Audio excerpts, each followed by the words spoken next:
I'm going to call the meeting to order. I'd like to call to order the meeting of September 8th, 2020. I'd like to start by asking Deanne Davis to lead us in the invocation, and then I'll lead us in the Pledge of Allegiance to our flag. Lord, we ask for your presence and your blessing tonight on our community and our nation. Be with our leaders and our volunteers as they serve our community. Give them wisdom as they make decisions to keep our citizens safe and bring peace and unity to our nation. In your name we pray. Amen. Amen. I pledge allegiance to the flag of the United States of America and to the republic for which it stands, one nation, under God, indivisible, with liberty and justice for all. Have a roll call, please. Ted? Here. Scott? Here. Amanda? Here. Tucker? Here. Brian? Here. Mark? Here.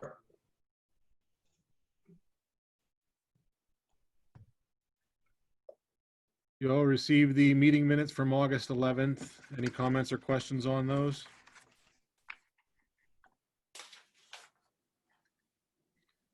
Hearing none, they'll stand as submitted. So first up, we'll move into old business. It's a replat. Rob Straharic, representing Master Plan Builders, seeks the Planning Commission's approval to replat lot number 2 and create lot number 47. Rob, this might be the first time we've had someone in a planning commission meeting vote. Hey, I'm parking it right now. Brian, that was Yeah. tabled at the last meeting, so we should make a motion to take it off the table. Okay, gonna have a motion to remove from the table. So moved. Second. Have roll call. Ted? Yes. Scott? Yes. Amanda? Yes. Tucker? Yes. Brian? Yes. All right, now we're good to go. Oh, why don't you just tell us what you're looking to do, Rob? Well, basically, we have some series of townhouses and a few duplexes, and we own all of them, and we rent them out with 2-year and 3-year leases. And we plan on owning this parcel for quite a bit or quite some time. And we'd like to make it permanent, basically, by replatting this. It makes it a little bit easier for the CRA, and it also makes it a little bit easier for, if we ever need to do future financing for the CRA. Basically, we drew a border around all of the existing units that we own, and we want to make sure that this is platted by itself. So again, just giving the parcel ID to all the units that were completed in 2019, and we're shutting it off there, basically. So we're just kind of cleaning things up. So this was also lot 2 was a much larger parcel, and it's kind of confusing because lot 2 is underneath all of the. Can you hook the boat up front, please? Oh, yeah, sure. Lot 2 is all the condominiums. It's hard to explain how condos work, but basically, lot 2 it includes all of a bunch of condominiums, and it's confusing for the auditor's office in Mahoning County. So we just want, again, I thought about, do we want to spend the money and creating a new parcel and surveying and et cetera, but it just makes sense, basically. And I don't know if there's any questions, why we're doing it. It's merely just for simplicity to explain to future people and not use a property description like we've been using. So are they individual ones right now, Rob? There's 1, 2, 3, 4 duplexes, 2 individual units, and 2 threeplexes. But how is it So broken up? How is it broken up originally? Originally, lot 2, if you look at lot 2 on here, lot Right. 2 is a little over 10 acres. Okay. And it was just confusing because we keep adding amendments and adding amendments to the condominiums. The condominiums basically are I don't know, you create amendments, but ultimately lot 2, the way the auditor and the GIS and the tax map Mahoning County, it's very confusing for whether it be a bank or whether it be somebody buying a piece of property, and we just want to kind of clarify it for everybody. So how many lots So- do you, or how many houses or condos do you have on lot 2? Is it like 10, 15? Yeah, I don't even know. It's 20 some maybe. Okay, but it's a bunch. So 35 maybe. I don't. Yeah, because Okay. it's a bunch. But Okay. lot 47 encompasses just 13 units that we own solely as master plan builders. Okay. So when you're doing the CRA, this came up. The Mahoning County Auditor's Office was incredibly confused, and we thought if we could replat it before the end of the year, bankers are confused, the auditor's office is confused. It would just be easier if we had a dedicated parcel number versus handing them a property description like we originally had. Okay. So even with the CRA form, Mahoning County asked that I not submit a CRA form by building, but I put all of the buildings on one CRA form, use a parcel ID number for them. And I don't know if Lance is on this meeting or not, but I think he was part of that conversation. Yeah, that's true. They contacted me and said that I believe that they said that this was one option that would work, to clarify some things. So I didn't see any issues with it.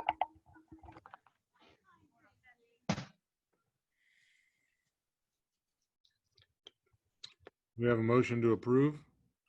I will make that motion to approve as submitted. I'll second. Any additional comments? A roll call? Scott, Yes. Amanda, Yes. Tucker, Yes. Brian, Yes. Ted, Yes. So do we have the Mylars for this to sign? Yes, we gave this to Mr. Cerrone Okay. last Monday. I'll stop in tomorrow and sign them then. Thank you. Yep. Thank you. And I appreciate everybody's time tonight. Again, thank you for holding meeting, and Lance, thanks for speaking up there. Hey, If Rob. anybody has, thank you, Scott.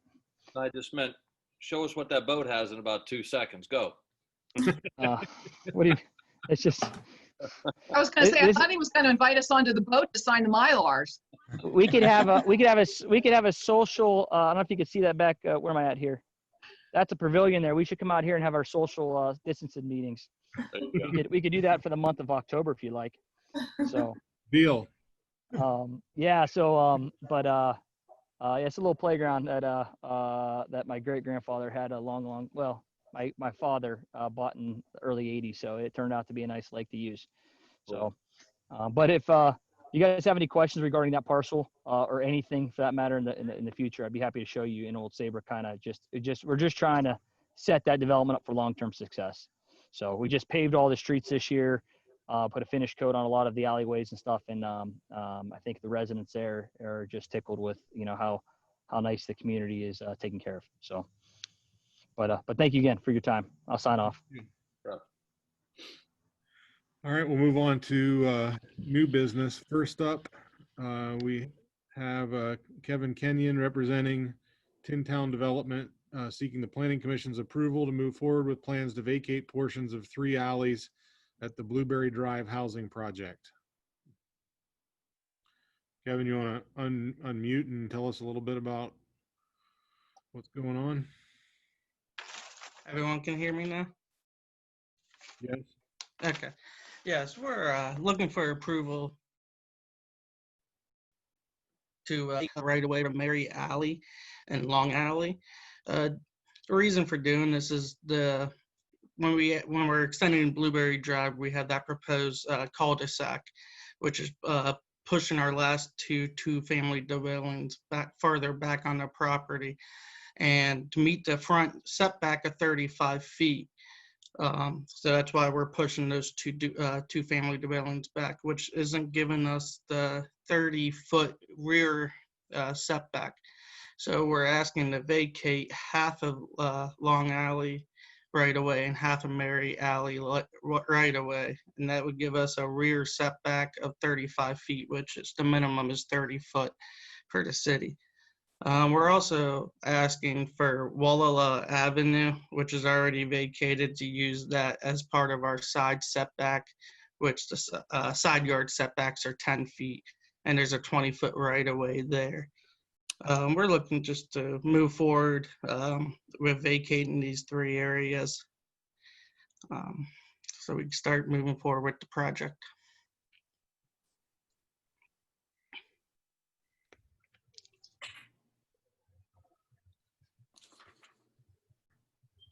Well, you want to vacate half of the east-west alleys, is that right?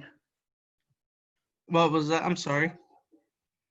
You want to vacate just half of the alley? Is that the way I read it? Yeah, we want to vacate half of Mary Alley and half of Long Alley, east to west to the property lines.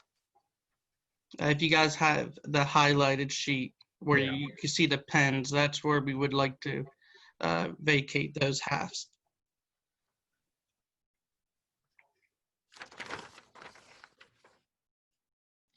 Which is 10 foot, 20, there are 20-foot right of ways right now. We want to vacate half of it, so it'd be 10 foot that we would want to use for the setback of 30 feet. So we can at least have a 35-foot setback, which gives us 5 more feet clearance around for the rear set yard.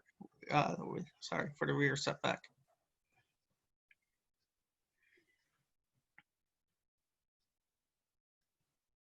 Lance or Mark, was there any known issues with what they're submitting?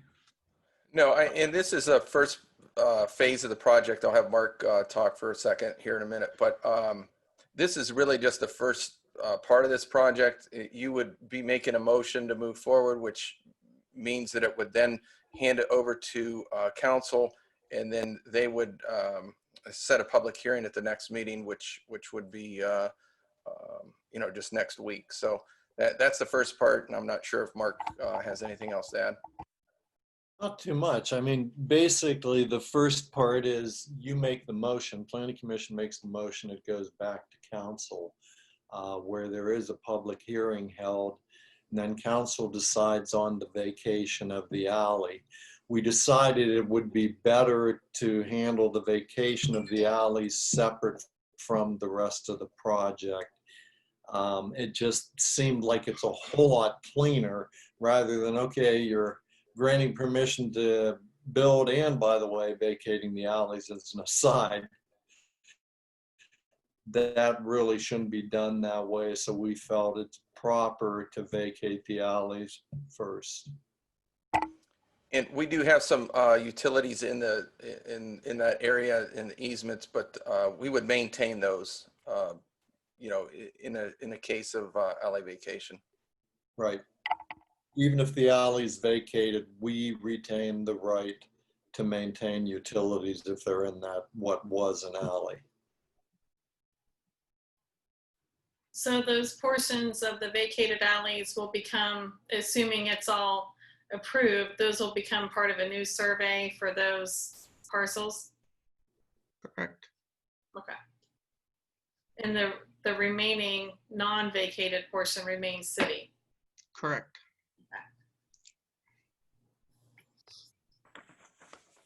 Would it be advantageous for the city just to vacate all the alley? And then split the properties between the 2 property owners that bought the alley? If you vacate it, normally you basically end up with half the alley goes to the owner on one side of the property and the other half goes to the owner on the other side of the property. Yeah, that was my thought.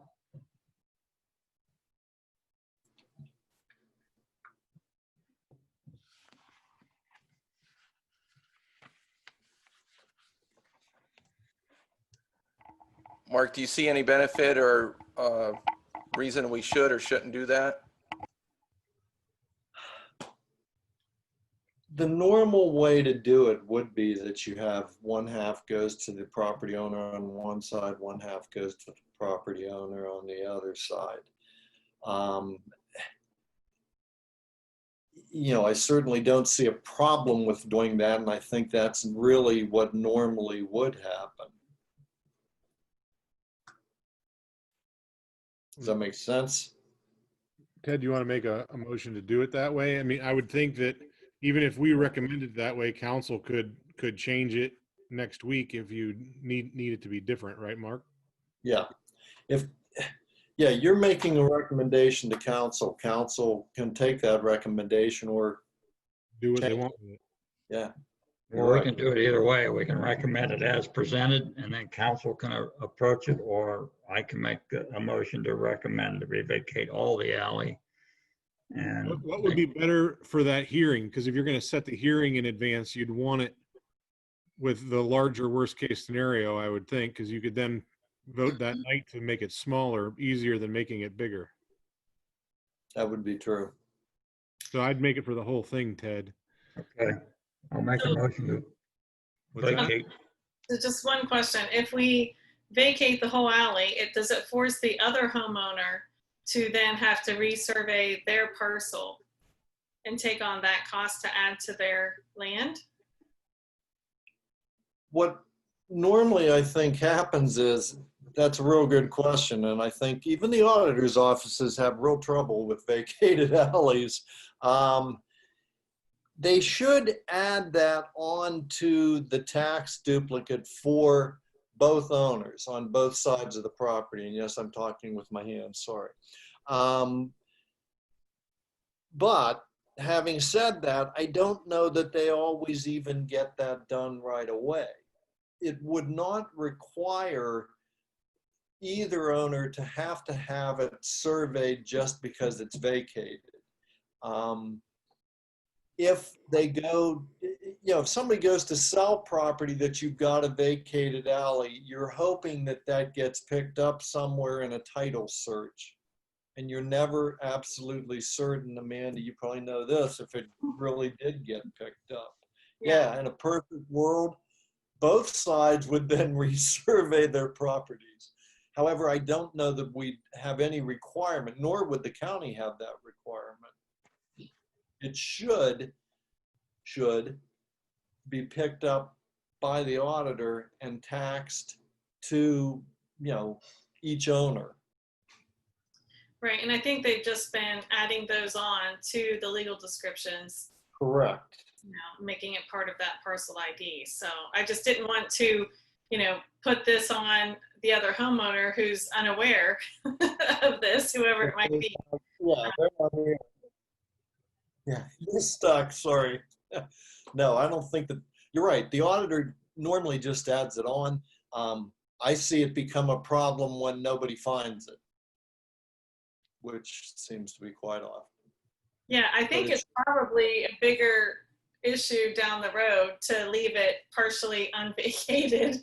You know, I think it makes it cleaner if we do the split like Ted was proposing, you know, with the bigger options. So it's easier.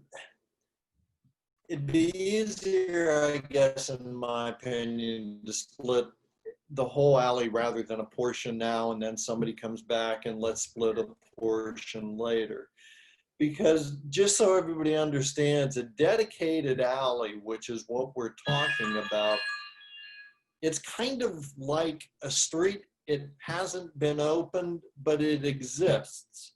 And if you want to find where property owners can have problems with one another, look no further than vacating half of the alley and not the other half, because I think you could have that problem. So I would agree with the idea of just do the larger portion, recommend that. You want to make that motion, Ted? Yes, I'll make that motion to vacate those three alleys, completely vacate those three alleys. Is there a second? I'll second I beat you. it. Okay. Any further comment? How Have roll call, please.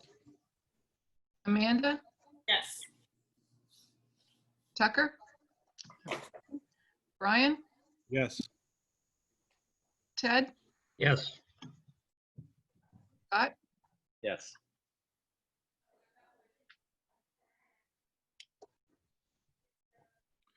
So at this point, we're going to move to amendment to the zoning map. Attorney Rod Fong, wishes to purchase the office building located at 625 Springfield Road. Office building is an R1 residential district and borders C4 commercial district. Planning Commission granted Thomas approval to use the building as an office building at the June 9th, 2020 meeting, but Thomas would prefer to have the zoning changed to commercial. I'll speak a little bit on that. Again, Harry Hoffmeister was going to be here. Technically, right now, the property is owned by Salem Community Hospital, which would be Salem Regional Medical Center. They are selling the property to Attorney Rod Fong. Although Attorney Rod Fong was happy with what Planning Commission did approving his site plan, he still had concerns. Lance and I then looked at this a little bit more closely. And frankly, if you look at everything else out there, it's all C4. And when I say that, what I mean is starting with this property back to State Route 14 on that side, this is still R1. Technically, Salem Regional built an office building next door. If that office building had an address of Springfield Road, it's in an R1 zone. Since it has an address of East Park Avenue, it's in a C4. So when we look at that and consider that C4 and then Columbiana Floral next door and the way station, it honestly does make sense that this be C4 also. As far as what it's been used for, I think as everybody here knows, that's been a medical office since around 1980. I'm not sure if it was just that year, if it was that year that the building was built, but it's always been a medical office. I don't think it's going to be a surprise to anyone, including the neighbors. So right now, if this starts with Planning Commission as a motion to council, council will then, just like a vacated alley, be setting a public hearing. Notice will go out to every one of the property owners that is contiguous, which would include, I believe, the people that are across the street on Springfield Road, as well as those adjacent on Springfield Road, and Salem Regional is going to get notice of it.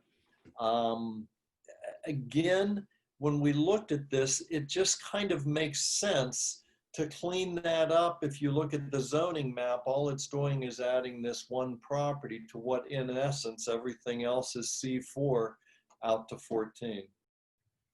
So hence the reason, and apologies that it basically shows as a site plan, because this is amending the zoning map, and that's why we have to handle it with motion coming from Planning Commission, if you so choose, to council, and then council has to set a public hearing. Any questions? So this building should have probably been in a C4 to begin with. Is that right? It certainly, my opinion, yeah. I don't know why it was built as an R1. You know, I can't speak for who was on council and Planning Commission around 1980. I can guess who was on Planning Commission and council. I don't know why they never cleaned it up. And again, once the hospital was allowed to build, you know, this office building with an East Park Avenue address, well, guess what? That took care of everything else to that side of it towards 14 being C4. So it even makes more sense due to that, which again, this planning commission, this council didn't do. That was done a while ago. But yeah, if you go back to 1980, maybe it would have made sense to leave it R1. But again, you built an office building and it's been a medical office ever since. So. My only question is, does it make sense to go all the way to a C4 instead of just like a C2? Being up Well, against residential? And I don't want to spot zone stuff. C4 against residential, you're going to put appropriate buffers. That's probably where my representation, so to speak, of being able to present it on behalf of either the hospital or Mr. Rodfong ends. I'm not, going to say that, gee, it ought to be a C2 or it ought to be a C4. Everything else there is a C4. And I think maybe that's the only reason. You could make this a C2, but then you're going to have one C2 property sitting out there. So I guess what you have to look at, Tucker, is does that make sense when you look at the map? My other big question, I think a C4 versus a residential district is 50 feet. Whereas a C2 is only 30. I'm not going to argue with you on that. It's just if Right. you guys are comfortable with the zoning map having this one C2 property, I don't have a problem with that. Because if you were to ask me, should it be a C2 or a C4 from 1980, it's a medical office building. Did it need to be C4? Probably not. But again, now we're dealing with everything else is. What's the setback from the property line to the building? Do we know that? I don't know that. I'm not going to guess. Right, because that to me would actually, and I don't like to go spot, but if you say it's C4 and make it C4, then all of a sudden it's not in compliance. If it's 40 feet away, if it's 40 feet away and you say yes to C2, then it is in compliance. C2, again, I'm not going to argue with you, because if I were to look at this and only this and nothing else there, I wouldn't be zoning an office building as C4. I mean, I wouldn't recommend zoning it as C4. The only part of that recommendation is with everything else that's there. Right. If we're going to deal with setback problems, then maybe just do a C2 and realize, I hate to say spot zoning, but it certainly could be viewed that way. But again, I guess what I'm curious is, will the neighbors have a problem with it being rezoned into commercial? And if they don't, maybe we ought to just zone it C2. That's where my recommendation ends, because if we initiate this, have the right to make the motion, not me. if we initiate this, does it still would have to go to council the same? Yes. Yeah. Yeah, I mean, I'm hesitant because, we approved it specifically for use of office space. And Right. I don't think, I think when we broaden that, that's just asking, it abuts residential homes. And I just don't want someone else thinking, well, maybe they buy the house next door and maybe we want to convert this to, some type of commercial, and, the property next door isn't, when does it stop? I just don't want to open up the gates to start, infringing upon that residential area. As a C4, you can open it up as a strip club. No, seriously, It does open it up again.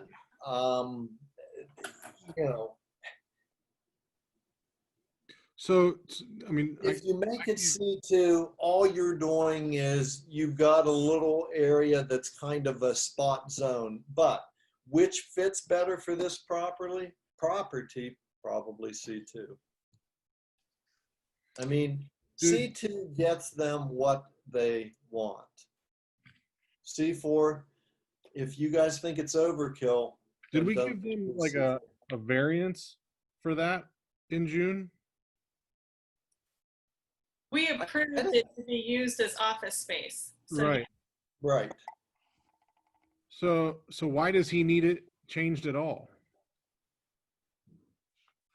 He's, I think, looking at what if he decides to sell the building as an office building and it was given a site plan review and we have a change of makeup of council and or planning commission.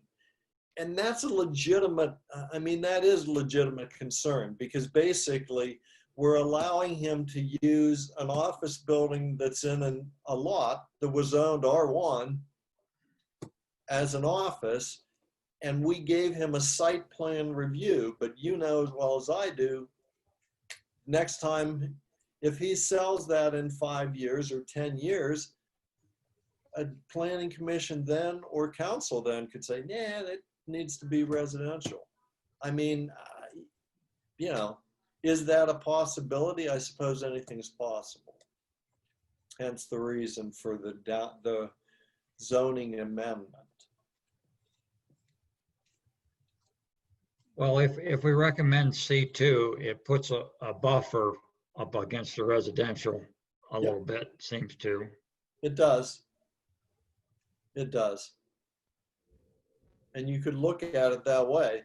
You know, like I said, my humble opinion, this should never have been built on a R1 lot, but it was. So here we are stuck with it 30, 40 years later.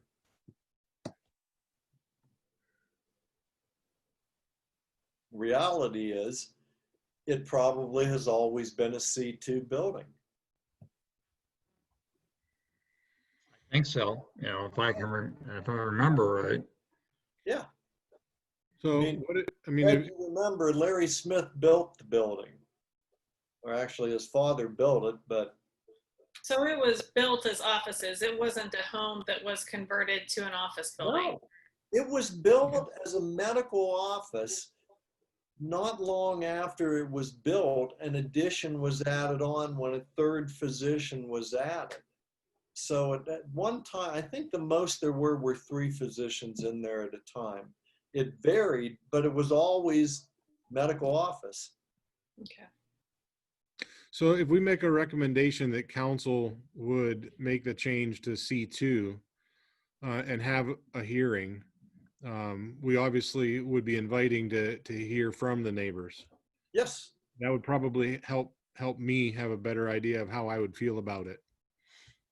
Well, and if you really think of it, that's the whole idea for a public hearing. Because you may not have a strong opinion one way or another, but you might hear some things that make you think, gee, maybe I should. Again, I'll be surprised, but you know, if you look at, if I were a neighbor, would I like C4 or C2? Well, that's pretty obvious. I'd rather have C2.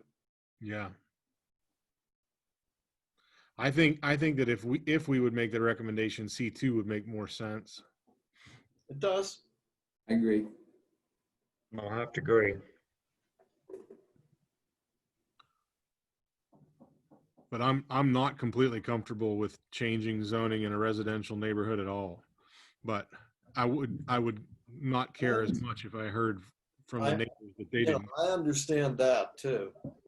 It fits the purpose though. That's the only problem. It's been that for 40 years. We're just trying to clean up things. So No, my fear what's that there fits. My fear is that if his reason is for when he sells it, changing the use, then it doesn't fit anymore. It's changing it to allow for something new. Well, if you do C2, that doesn't allow for a lot, because also look at the size of the parcel. It's not a real big lot. Yeah. Well, no, I guess what I'm saying is I mean, you technically could buy it, bulldoze a building and put something new on. But C2 is for office and limited business district, so it kind of fits somewhat the most into the residential area. Right. And the problem is on the other side of it's that big thing that Salem built, correct? Right. Right next door, yeah.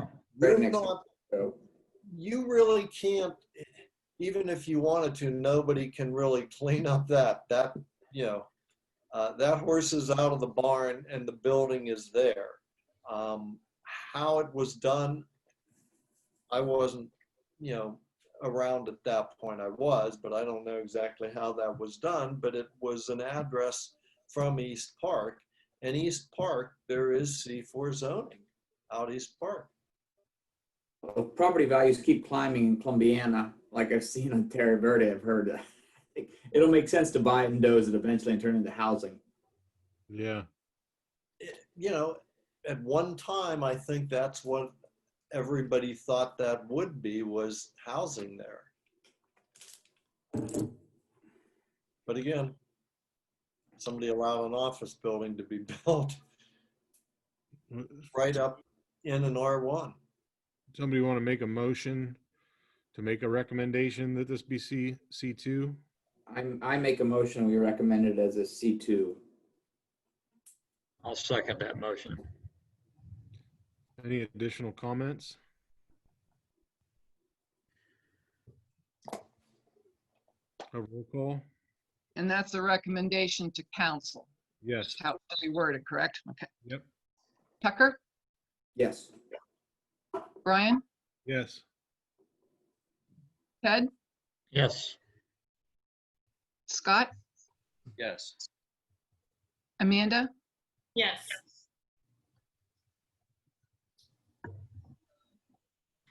Very good. Thank you, Mark. Sure. And it's my understanding that Mr. Jansen is not going to be here this evening. Yeah, he withdrew his request altogether, so All we right. don't have to table it or anything.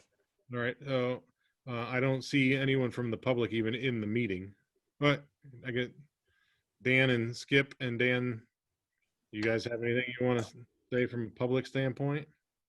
What's the address of that medical building? 625 Springfield Road. It's right next to the medical complex that Salem Hospital has. Okay. Well, 625 Springfield Road, I'm not understanding if it has a West Park Avenue address. No. The East Park Avenue address is the medical office building, the newer one next door. It runs both sides because of the depth of the lot. Right, and if you see the entrance, it sits way back off of East Park, but East Park is the main entrance. Okay. Go ahead. There's something I like to talk about when we have a chance to talk, Brian. Is it time now? Yes. Okay. The one thing that I was talking to some people about size of garages, and that's one thing that we dealt with this before with the SIOX. As far as Columbiana, I think Ted and I talked about it. Columbiana has in their code a restriction on the size of a garage. And in the past, Mr. SIOC had to reduce the size of his garage. And I wasn't always in agreement with that because it didn't come up with the size of the property or lot coverage.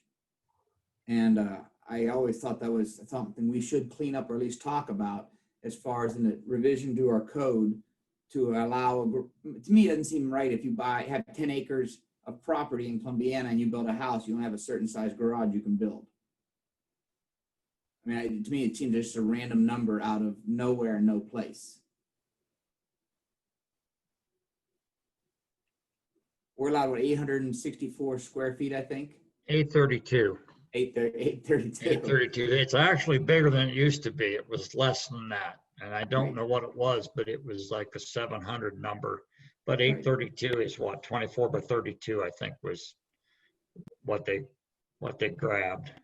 And my opinion is we should look at getting a revision that we need to come up with something that says 832 or so much lot square footage to a maximum size. So do you want to draft something up and you could just present it at the next meeting? I can do that. Is there any limitation or anything anybody sees? Is it 15% of the property No more than 15% of the property should. I think we'd want to put a maximum on it, obviously. What do Right. you, Tucker, whenever you're building stuff around, do you ever run into this? Not necessarily in a residential, but I mean, if you're in like in industrial parks, you do it, you can't build more than 50% of your property can't be covered by buildings. I mean, to me, I think in a residential neighborhood, maybe you shouldn't be allowed more than 20% of your property to be covered with structures. Maybe we should look at some surrounding communities that are known for clean appearances. Yeah, Right. that's what I was going to recommend. What we usually do when August and Attorney Hudson, we look at neighboring communities and go from there. Right. I would like to see this item cleaned up so that we have something going forward. And whatever it is. But I think we just have a set number that doesn't take into account property purchased. Well, just when I knew that this issue was probably coming up tonight, didn't know it had been withdrawn, I talked with my office mate, who is the solicitor for East Palestine. They used to have something that was around 800. They enlarged it. I'm not sure exactly what to, but I think, what we're kind of looking at is, and Ted, you ran into this already, would the city rather have people have everything outside or within a garage? And at 832 square feet, that's not the largest garage, obviously. And Tucker may be correct in that we ought to look at more of, the square footage of the lot. So that we don't have something unsightly, but we also provide people with the ability to garage things. Park your cars outside and put all your junk inside. That's usually what happens. Yeah. Well, especially as houses in Columbiana are going up, people are building bigger homes. Right. They have people have car collections. They have stuff like this that they want to keep in.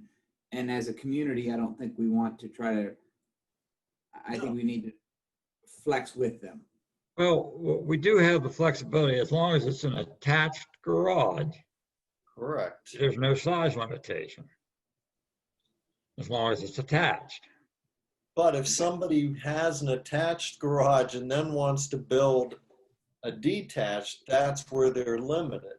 And I guess what you look at is, as we're seeing larger homes being built, I think this is going to become an issue more often than we might think right now.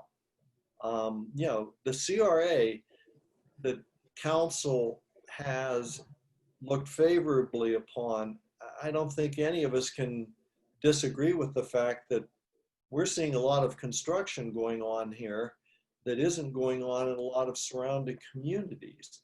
And as homes are getting bigger, I think this is something we're going to start seeing more and more. Even with the 3-car garages that are becoming a standard, Mark, do you feel that?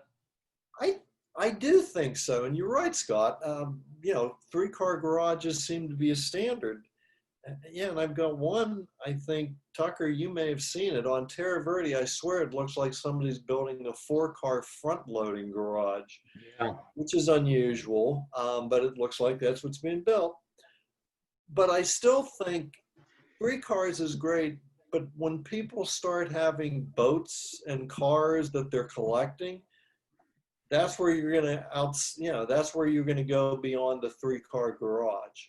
Right, because we have stuff with RVs too. RVs are not allowed to sit outside, correct, for a certain period of time. Those are protected by HOAs, or you're not going to be allowed to park those in. Are they allowed in the Construction is going on anyways. Are they allowed in the city of Columbiana? Isn't there a time limit? And if not being HOA? Pardon? I don't know that, Tucker. I know there is in our subdivision. That I think it's 3 or 4 days, 2 or 3 days, 4 days. Well, Lance, do you want to get and recommend something? Because I really don't have a square footage. I don't really have anything in mind. I'm just saying that I would like to get something put down in writing and get a revision to it, so we don't have to keep just, if it keeps coming up going, oh yeah, we'll let you do it, or we'll bend Sure. this rule for you. Yeah, we can look into see if other communities, you know, how they address it, and just show you, show you maybe 3 or 4 examples. Okay. Anything else? Nope. Any other planning commission comments? If not, we need a motion to adjourn. So moved. So moved. Thanks.